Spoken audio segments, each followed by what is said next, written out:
உங்க 2 பேரையும் இப்படி உட்கார வச்சு மனசார சோறு போடும்போது என் மனசு எவ்வளவு நிறைஞ்சிருக்கு தெரியுமா?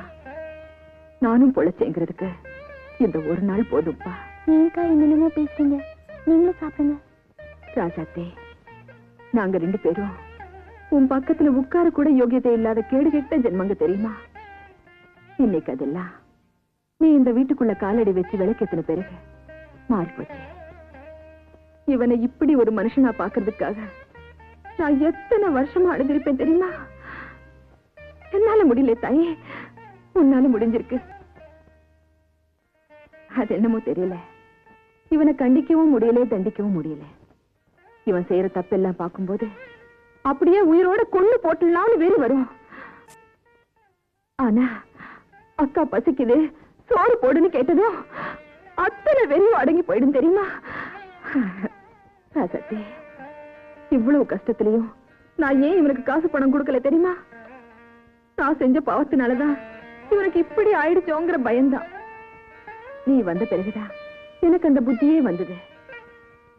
நீ செய்யற புண்ணியத்துல ஏன் பாவக்கரை பட்டிடக் கூடாதுங்கிறதுக்காக தான் பல்ல கடிச்சுக்கிட்டு உங்க கஷ்டத்தை எல்லாம் சகிச்சுக்கிட்டு இருந்தேன். நீ வாய முடிக்கிட்டு இருக்க இல்லையா? அவளையே பயமுறுத்திக்கிட்டு இருக்க. நீங்க எதுக்கு அவங்கள மிரட்டுறீங்க? நீங்க சொல்லுங்கக்கா. எல்லாத்தையும் சொல்லணும்னு தோணுது, ஆனா முடியலடா சத்தி. நீங்க ஒண்ணும் சொல்ல வேண்டாம். பேசாம இப்ப செய்யற தொழிலை விட்டுட்டு எங்க கூட இங்கேயே தங்கிக்கிங்க, அது போதும் எங்களுக்கு. ஏக்கா சிரிக்கிறீங்க? நான் வேண்டான்னு விட்டாலும் நான் பழகி தொலைச்சிருக்கேனே ஒரு கேடுகட்ட கூட்டம், அது என்ன விடாது. துரத்தி துரத்தி என்ன சாராய சாக்கடைக்குள்ளதான் தள்ளிக்கிட்டு இருக்கும். அதெல்லாம் சொன்னா புரியாத.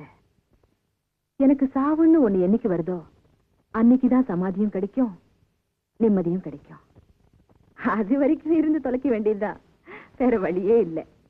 அக்கா ஒண்ணு சொன்னா கோச்சிக்க மாட்டீங்களே? அவளை ஏண்டா முறைக்கிறேன்? நீ சொல்லு தாயி. அவன் என்ன சொல்றது? நானே சொல்றேன். எனக்கு வேலை இல்லையா, கையில காசு இல்லையா, அதனால நாளையில இருந்து வேலைக்கு போய் சம்பாதிக்க போறாளாம். ஏன் தாயி அப்படியா சொன்னேன்? அது சரி, எங்க போய் என்ன வேலை செய்ய போற? இவருக்கு வைத்தியம் பாக்குற டாக்டர் வீட்டுல வீட்டு வேலை தோட்ட வேலையெல்லாம் செய்யணும்னு சொன்னாங்க. நானும் சரின்னு சொல்லிட்டேன். சரி சரி. இவன் உடம்பு பத்தி டாக்டர் என்னமா சொன்னாரு? இப்ப கொடுத்துருக்கிற மாத்திரைகளை சாப்பிட்டாலே சரியா போயிடும் சொன்னாரு. ஆண்டவன் இப்பதான் ஒரு நல்ல வழியை காட்டிருக்கான்.